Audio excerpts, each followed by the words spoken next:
Morning round मैं हूं मनीषा गुप्ता और फोकस यहां पर रखेंगे सोने चांदी प्लैटिनम पर, क्योंकि जिस तरह का ड्यूटी कट हमने यहां पर आते हुए देखा है, मार्केट की एक्सपेक्टेशन से भी बहुत ज़्यादा है और स्ट्रीट ऑफ कोर्स इसको रिएक्ट तो कर ही रहा है। लेकिन इसके क्या मायने हैं कंज्यूमर्स के लिए, ज्वेलरी एज अ सेक्टर के लिए और आगे के लिए क्या एक्सपेक्टेशंस हैं, इस पर बात करने के लिए हमारे साथ हैं सेंको गोल्ड के MD and CEO Shubhankar Sen, Popley group के डायरेक्टर राजीव पोपले और अनमोल सिल्वर के CEO Kishore Ronwal, HDFC securities के head of commodity Anuj Gupta भी जुड़ेंगे हमारे साथ। शुरुआत यहां पर लेकिन शुभांकर जी के साथ कर लेते हैं। शुभांकर जी नमस्कार। एंड क्लियरली एक बहुत बड़ा थम्स अप हमने यहां पर ज्वेलरी स्टॉक्स के लिए आता हुआ देखा और सोने और चांदी में हमने अच्छी खासी यहां पर गिरावट आते हुए देखी। आपको एक बार अपने दर्शकों को यह भी पहले समझाना चाहेंगे कि किस तरह से ये ड्यूटी कट हमने होता हुआ देखा है। जो बेसिक कस्टम ड्यूटी है वो 10% से घटाकर 5% कर दी गई, जो एग्री सेस है वो 5% से घटाकर यहां पर इसे 1% कर दिया गया, यानी कि 6% अब यहां पर ड्यूटी है वीज़ावी 15%। अब जो इंडस्ट्री है वो ये चाह रही थी कि 2 से 3, 4, 5% तक भी यहां पर हमने गिरावट देखने को मिले, लेकिन सीधा 9% का कट हमने यहां पर ड्यूटी में आता हुआ देखा है।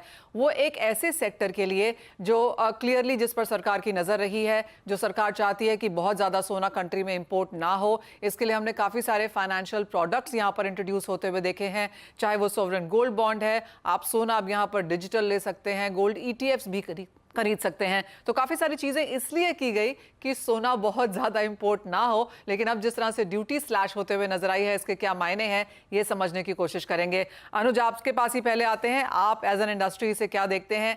इवन एज आपके एक्सपेक्टेशंस में भी था कि ड्यूटी कट होनी चाहिए, लेकिन 9% की ड्यूटी कट तो आपने भी एक्सपेक्ट नहीं की होगी। Manisha ji good morning. बिल्कुल 9% की तो हमने एक्सपेक्ट नहीं की थी। हम 5 से 6% एक्सपेक्ट कर रहे थे कि जो कटौती है वो आ सकती है, but that is a very big जो रिडक्शन हुआ है और उसकी वजह से हमने देखा कल एक शार्प करेक्शन डोमेस्टिक मार्केट में रहा। हालांकि इंटरनेशनल मार्केट में कोई मूव देखने को नहीं मिला, बट डोमेस्टिक मार्केट में रिडक्शन की वजह से प्राइस करीबन 5,000 रुपए के आसपास गिरावट आते हुए दिखाई दिए। तो मुझे लगता है कि कहीं ना कहीं जिस तरीके से गोल्ड सिल्वर का इंपोर्ट हमने पिछले साल बढ़ते हुए देखा है, तो उसको देखते हुए शायद इंपोर्ट जो है यहाँ पे कट किया गया। और कहीं ना कहीं जिस तरीके से हमने पिछले कुछ दिनों में कुछ अनेक तरीकों से गोल्ड भारत में आ रहा था और कहीं ना कहीं स्मगलिंग को रोकते हुए, तो मुझे लगता है उसकी वजह से थोड़े से इंपोर्ट कस्टम ड्यूटी को कम किया गया, जिससे कि अब जो गोल्ड है वो अंडर लोअर जो कस्टम ड्यूटी उसके अंडर बिलिंग आता हुआ दिखाई दे। तो कहीं ना कहीं जो प्राइसेस हैं यहाँ पर अभी डोमेस्टिक मार्केट में तो गिरे हैं, मगर इंटरनेशनल मार्केट में उतने नहीं गिरे, क्योंकि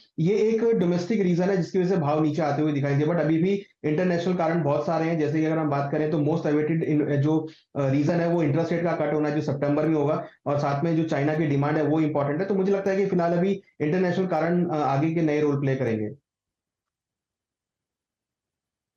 अनुज साथ ही साथ अब चांदी पे लेके यहाँ पर क्या सेंस है, क्योंकि अच्छी खासी गिरावट हमने सोने में आते हुए देखी है, सिल्वर के प्राइसेस में भी शार्प डिक्लाइन यहाँ पर बनता हुआ नजर आया भारतीय बाजारों में। देखिए सिल्वर हालांकि आप देखेंगे करीबन 11-12 साल के बाद इसमें अच्छा ब्रेकआउट आया था और ऊपर में $32-33 तक गया था, बट उसके बाद फिर कहीं ना कहीं उसमें एक रेजिस्टेंस आता हुआ दिखाई दिया और अब भाव अब $30 के नीचे चल रहे हैं। तो सिल्वर अगर आप देखेंगे तो 95-96,000 जाने के बाद हमने देखा करेक्शन आता हुआ दिखाई दिया। थोड़ी डिमांड सिल्वर की उस लेवल पर जाकर कम होती हुई दिखाई दी फिजिकल मार्केट में। हालांकि सिल्वर का जो एक फिजिकल अगर हम बात करें या फंडामेंटली अगर हम बात करें, तो काफी अच्छे डिमांड सोर्सेज हैं जो कि हमें लगता है कि आगे इसको सपोर्ट करते हुए दिखाई देंगे। मगर फिलहाल कस्टम ड्यूटी कम होने की वजह से हमने इसके अंदर भी एक शार्प करेक्शन आते हुए देखा और सिल्वर का भाव ऑलमोस्ट 85,000 के आसपास आता हुआ दिखाई दे। हमें लगता है कि अभी फिलहाल भावों में थोड़ी स्टेबिलिटी आ सकती है, मगर कहीं ना कहीं क्योंकि भारत में आगे अब फेस्टिवल सीजन भी है, तो उसकी वजह से डिमांड को सपोर्ट मिलेगा, तो भाव फिर अगेन हम एक अच्छी रैलीज में आते हुए देखेंगे। फिलहाल अभी कस्टम ड्यूटी का जो इम्पैक्ट है वो मार्केट में है। और दूसरी बड़ी बात की फिजिकल मार्केट में भी जो है इस बात को नहीं उतना तरीके से समझ पाई। हमने देखा फिजिकल मार्केट में अभी भी उतने भाव नहीं गिरे हैं, तो हो सकता है कि अभी 1-2 दिन और लगेंगे प्राइस को सेटल होने में। तो मुझे लगता है कि फिलहाल अभी एक स्टेबल मार्केट जो है वो आपको गोल्ड सिल्वर में फिलहाल फिजिकल मार्केट में दिखाई देगा। ऑलराइट, यानी कि अच्छी खासी गिरावट ऑफ कोर्स कल आते हुए देखी, लेकिन आज कुछ रिलीफ रैली के तौर पर हमने खरीदारी आते हुए देखी है, लेकिन इसमें बहुत ज्यादा रीड एज ऑफ नाउ नहीं करना चाहिए क्योंकि इंटरनेशनल मार्केट्स में प्राइसेस काफी फ्लैट हैं। हमारे साथ अब सेंको गोल्ड के MD and CEO Shubhankar Sen है। शुभांकर नमस्कार। फर्स्ट ऑफ ऑल, बाजार में इंडस्ट्री में कोई एक्सपेक्ट नहीं कर रहा था कि हम 9% का ड्यूटी कट यहाँ पर आता हुआ देखेंगे, ऑल एक्यूमुलेटिव। आप इसे कैसे ट्रीट कर रहे हैं टू बिगिन विद? देखिए, मैं तो बोलूंगा कि ये बहुत ही अच्छा न्यूज़ हुआ है जो भी हुआ है, बिकॉज लास्ट 3 महीने में कंज्यूमर डिमांड बहुत ही स्लो हो गया था, जिस हिसाब से गोल्ड का प्राइस इतना शॉर्ट टाइम पे 10 से 15% जंप ले लिया था। तो ये जो भी कंज्यूमर्स है, मिडिल अपर मिडिल क्लास या जिन लोगों का सामने में शादी का सीजन में खरीदने वाले थे, तो उन लोगों के लिए ये एक बहुत ही अच्छा मौका मिल गया ज्वेलरी और परचेज करने के लिए। तो आई थिंक श्योर। यस, हम लोग का एक एक्सपेक्टेशन था जो कम हो सकता है और रिक्वेस्ट था सरकार को, बट आई थिंक सरकार कंज्यूमर्स के बारे में सोचे, और जरूरत यही है कि इंटरनेशनली गोल्ड का प्राइस बढ़ते जाए, तो हम लोग का देश के जो आबादी है, जो इनका कल्चर के साथ इतना गोल्ड के साथ इतना जुड़ा हुआ है, तो उन लोगों को खरीदने में एक प्लेटफॉर्म मिल गया कि अभी खरीद सकते हैं। श्योर। लेकिन शुभंकर, जिस तरह से सरकार का एक पैटर्न रहा है, स्ट्रक्चर रहा है, उन्होंने गोल्ड इंपोर्ट को कभी भी यहाँ पर इतने सालों में सपोर्ट नहीं किया है। इसीलिए हमने देश में इतने सारे फाइनेंशियल प्रोडक्ट्स भी आते हुए देखे, फिर चाहे वो सोवरन गोल्ड बॉन्ड है या ETFs हैं, फंड्स हैं, वो इसीलिए लॉन्च किए गए थे कि बहुत ज़्यादा इंपोर्ट यहाँ पर कंट्री में ना हो। बाजार का अब ये भी मानना है कि कहीं ना कहीं ये 9% ड्यूटी कट रेजोनेट करेगा कि हम GST बढ़ता हुआ देखेंगे। 18 अगस्त को यहाँ पर GST काउंसिल की मीटिंग है, तो अब उसके लिए क्या एक्सपेक्टेशन है कि कितना GST यहाँ बढ़ सकता है? क्योंकि 3% वाज अ स्पेशल केस जो यहाँ पर डाला गया था ज्वेलरी इंडस्ट्री के लिहाज से। तो अब क्या इंडस्ट्री तैयार है GST हाइक के लिए? देखिए, अगर आप हिस्टोरिकली देखें तो ये ड्यूटी बढ़ाने में जो सरकार लास्ट 10 साल 12 साल में जो भी हुआ था, उसका कारण था करंट अकाउंट डेफिसिट। जो डॉलर इनफ्लो इंडिया में उतना नहीं आ रहा था, और आउटफ्लो में कैसे कंट्रोल किया जाए ताकि ऑयल प्राइसेस और सारे चीज़ों को देश के लिए अच्छा हो। बट आज के दिन अगर देखा जाए तो India is one of the top economies in the world, और सारा वर्ल्ड वाइड हम लोग देख रहे हैं कि देश सॉवरेन बॉन्ड्स बोलिए या कंट्री रिजर्व बैंक्स बोलिए, सब गोल्ड खरीद रहे हैं। तो गोल्ड 10-12 साल पहले जो इम्पोर्टेंट नहीं था, आज के दिन वो बहुत इंपॉर्टेंट हो गया, और मोस्ट इम्पॉर्टेंट है कि ऑफिशियल लेवल से गोल्ड को आना चाहिए। अगर गलत तरीके से गोल्ड आए तो वो तो रिस्क आ जाता है सभी लोगों के लिए। तो ऑफिशियली गोल्ड आए, गोल्ड ट्रैकेबल हो जाए, कंज्यूमर्स के पास गोल्ड जो रहे वो भी प्रॉपर तरीके से रहे, क्योंकि इनडायरेक्टली वो नेशन का वेल्थ ही है, नेशन का एसेट ही है। तो उस हिसाब से इसको देखना चाहिए। और अभी BRICS nation, they are all trying to make rupee gold back, या जो भी उनका करेंसी गोल्ड बैक्ड है। तो ये आई थिंक दैट ये सरकार का एक सिग्नल है कि gold is a very important asset, और be it citizen be it government सब। लेकिन आपको लगता है GST बढ़ेगा? देखिए, GST बढ़ेगा कि नहीं ये तो सरकार का डिसीजन है। मैं इतना ही बोल सकता हूँ कि GST अगर बढ़ जाए तो फिर से अनऑर्गेनाइज सेक्टर और सबके मन में आ जाएगा, वो इतना फिर देना पड़ रहा है GST, तो मेरे को ये नहीं चाहिए वो नहीं चाहिए। तो जो ऑर्गेनाइज सेक्टर है उनके लिए थोड़ा फिर चैलेंज आ सकता है। सो मेरा रिक्वेस्ट ये रहेगा कि एक अच्छा स्टेप सरकार ने लिया है to make the sector more organise. So अभी और कुछ GST बढ़ाने का सोच ना लिया जाए।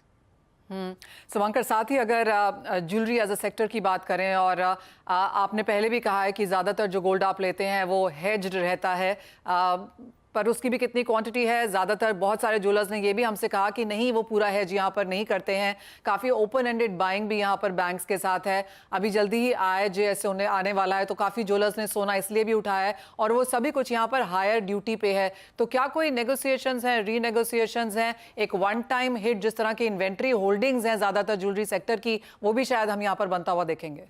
हाँ, देखिए, इसमें दो तरीके से हेजिंग में जो MCX में हेज किया हुआ जाता है, तो उसमें तो डायरेक्टली बेनिफिट मिल गया जब इंडियन रुपीस में गोल्ड का प्राइस डाउन हो गया ड्यूटी के साथ भी। पर जो अगर गोल्ड लोन में जो ज्वेलर्स लेते हैं, तो वो गोल्ड लोन में भी रेट का प्राइस फिक्स नहीं रहता है, मगर ड्यूटी पेड हुआ जाता है। तो कोई ज्वेलरी कंपनी का मे बी 30% हेज्ड है, कोई ज्वेलरी कंपनी का 70% हेज्ड है, और 70-80% हेज में भी MCX में कितना हेज है और गोल्ड लोन में कितना हेज है, ये बहुत सारा परम्यूटेशन कॉम्बिनेशन है। सो यस, ये वन टाइम के लिए थोड़ा सबको हिट होगा, बट ये भी आपको देखना चाहिए कि जिस हिसाब से ये इंडस्ट्री में एक प्राइस वॉर चल रहा था, जिस हिसाब से डिस्काउंटिंग और ये सारा चीज चल रहा था, तो अभी लोगों को थोड़ा समझ आएगा कि ये जो वॉलेटिलिटी ऑफ प्राइस है, इसमें हम लोग को और फोकस करना है डिजाइन पे, और फोकस करना है कस्टमर सर्विस पे, रादर देन जस्ट प्राइस पे, क्योंकि प्राइस कभी भी अप डाउन हो सकता है।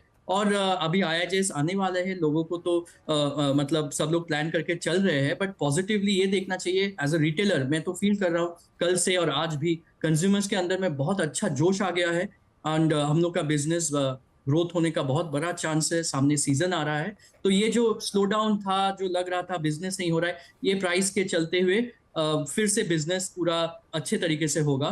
और प्राइस तो इंटरनेशनली बढ़ ही सकते हैं, क्योंकि आपका यूएस का इलेक्शन अभी भी बाकी है, वॉर अभी भी चालू है।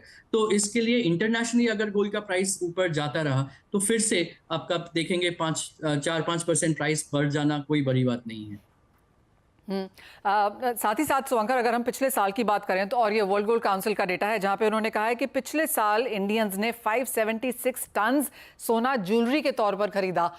इस साल के लिए आपको लगता है वो नंबर बढ़ता हुआ नजर आएगा, स्पेशली अगले आने वाले 15-20 दिन, एक महीने में, क्योंकि गोल्ड के प्राइसेस कमजोर हैं, भारतीय बाजारों में अच्छा खासा स्लैश डाउन हुआ है? देखिए, आप अगर एक महीने पहले मेरे को पूछते तो मैं बोलता कि 10% 12% डाउन हो सकता है, मगर अभी सरकार का जो ये अच्छा स्टेप ले लिया, तो मेरे हिसाब से अभी ये जो 9% का प्राइस में हम लोग करेक्शन देखे, तो इसमें मे बी लास्ट ईयर जैसा ही हम लोग का इस बार भी ज्वेलरी कंजम्पशन हो सकता है। कोई डी ग्रोथ का चांस नहीं है, रादर 2-5% ग्रोथ ही होगा। ऑलराइट, तो 2 से 5% तेजी की यहाँ पर एक्सपेक्टेशन है, बिकॉज गोल्ड के प्राइसेस में हमने यहाँ पर इंडियन मार्केट्स में गिरावट आते हुए देखी है, that also because of the duty structure. Rajiv, आपको भी चर्चा में शामिल करना चाहेंगे, और आप तो प्लैटिनम भी देखते हैं, डायमंड भी देखते हैं, end of course gold jewellery तो यहाँ पर है ही। आप कैसे रिएक्ट कर रहे हैं इसको, बिकॉज अब स्ट्रीट को इस चीज़ का इंतजार है, या फिर थोड़ी सी चिंता भी है कि हम शायद जीएसटी बढ़ता हुआ देखेंगे? तो अगले 15-20 दिन की एक विंडो तो है ही लोगों के पास, इन केस अगर जीएसटी बढ़ जाता है तो will be back to square one. लेकिन बिकॉज जिस तरह का डिक्लाइन हमने यहाँ पर प्लैटिनम में आता हुआ देखा, सोने में आता हुआ देखा, आपकी क्या सेंस है? Yes Manisha, of course moral काफी हाई है कंज्यूमर्स में भी। इनफैक्ट कल से मुझे काफी मैसेजेस भी आए कंज्यूमर्स के एंड ट्रेड के, to understand the entire math and see how the correction will happen. और इससे चलते ही हमने इमीडिएटली फ्लोर पे भी हमारे प्राइसेस मार्क डाउन कर दिए थे, keeping with the international prices. So consumers got the exact taste of what the price benefit is there immediately, and that was quite surprising कि इतनी बेनिफिट हमें मिली है from the budget which is not anticipated. तो एक बहुत moral high situation हो गई है। ऑफ कोर्स हम ऑप्टिमिस्टिक ही रहेंगे with all good aspects which the government will be bringing down to the benefit of the consumers. और जैसे हम देख रहे हैं, ये वेडिंग सीजन है, peak, we did not get the full benefit of that in this point of time, but with this price mark down, consumers will come out to buy more gold. The whole idea of getting a leverage price is very important and good. और हम देख रहे हैं अगले महीने से Rakshabandhan and other festivities start हो जाती है हमारे हिंदू कैलेंडर में। सो ये एक इम्पोर्टेंट एस्पेक्ट होती है हमारे स्पेकुलेशन के लिए भी, from business point of view, कि आगे चल के ये कैसे अप्रिशिएट होगी demand, and how the consumers will pick up this new gold price. What is also most important is कि जो ओवरसीज शॉपिंग होती थी गोल्ड की, ये एक मेजर एरिया है जो as urban citizens we feel that there is a lot of shopping which happens when the people are traveling, especially to neighboring countries like Dubai and likewise. जी, ये अब incentivize नहीं होती है. Indian prices will be at par, in fact, with the international prices for our Indian consumer shopping. So उनको ये benefit नहीं दिखाई देगी कि वो बाहर जाके शॉप करे ज्वेलरी के लिए. So they will be encouraged to buy home. And what's also important is the NRIs will be happy to remit funds to India and encourage the Indian family to buy it here itself instead of getting the jewelry from overseas. जी हाँ, absolutely Rajiv, वो एक बहुत बड़ा positive है। हम लोग कल भी बात कर रहे थे कुछ ज्वेलर्स के साथ कि हाँ, अब जो लोग ट्रैवल करते थे दुबई से सोना लेके आने के लिए, वो शायद अब एक लेवल प्लेइंग फील्ड है यहाँ पर। और जैसे सुवांकर भी कह रहे थे कि बहुत सारा ड्यूटी स्ट्रक्चर था यहाँ पे, FTAs के तहत, सीपा के तहत और लीस्ट डेवलप कंट्रीज के तहत, वो शायद एक अब चीज़ totally out of the window चली गई है। लेकिन राजीव, जैसे आपने कहा कि आपने प्राइसेस यहाँ पर स्लैश डाउन करे हैं, आई एम अज्यूमिंग 9% की ड्यूटी कट है, तो एग्जैक्टली 9% से तो नहीं किए होंगे, लेकिन अब आप कंज्यूमर्स को क्या कह रहे हैं? The market price is indicated at 68,800 for 24 karat. Our 22 karat gold rate will be at par with the same thing. It is nothing different. We are happy to pass it on, and we've been always doing it the same way. There is no premium on gold which is added. So consumer को वही price markdown में आएगी जैसे duty composition के हिसाब से gold cost आती है इंडिया में. So it's nothing different for us as a subject today. Rajiv, क्योंकि आप प्लैटिनम में इतना काम करते हैं, क्या प्लैटिनम में भी उसी तरह की मार्केट आप बनते हुए देखते हैं? बिकॉज प्लैटिनम बहुत नीश और अभी भी छोटी मार्केट है, क्या इससे सपोर्ट आएगा? Fortunately, platinum has never been a price-sensitive product. Nevertheless, the incentive in price is always welcome. As an Indian consumer, we always price conscious, and the whole idea कि consumers की walk-in जो बढ़ेगी store में, इसकी overflow platinum, diamonds, and overall industry पे बढ़ती है. Basically, that's how it happens. Gold is the walk-in initiative which creates the extra walk-in, and any price sensitivity in gold directly impacts the floor. So ये एक positive aspect है जो हम देख रहे हैं, and we will see this across the entire industry on the whole. Absolutely.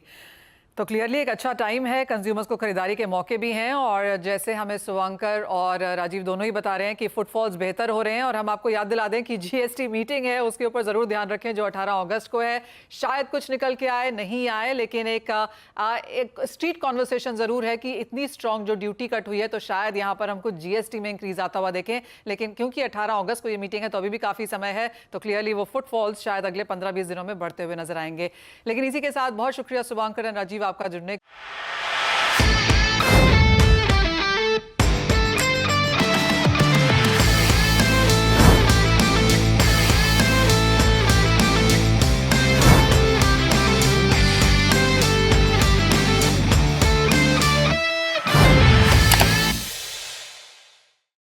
बता दें कि मनी कंट्रोल पर दिए गए विचार एक्सपर्ट्स के अपने निजी विचार होते हैं.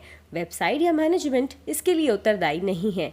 यूजर्स को मनी कंट्रोल की सलाह है कि कोई भी निवेश निर्णय लेने से पहले सर्टिफाइड एक्सपर्ट की सलाह लें.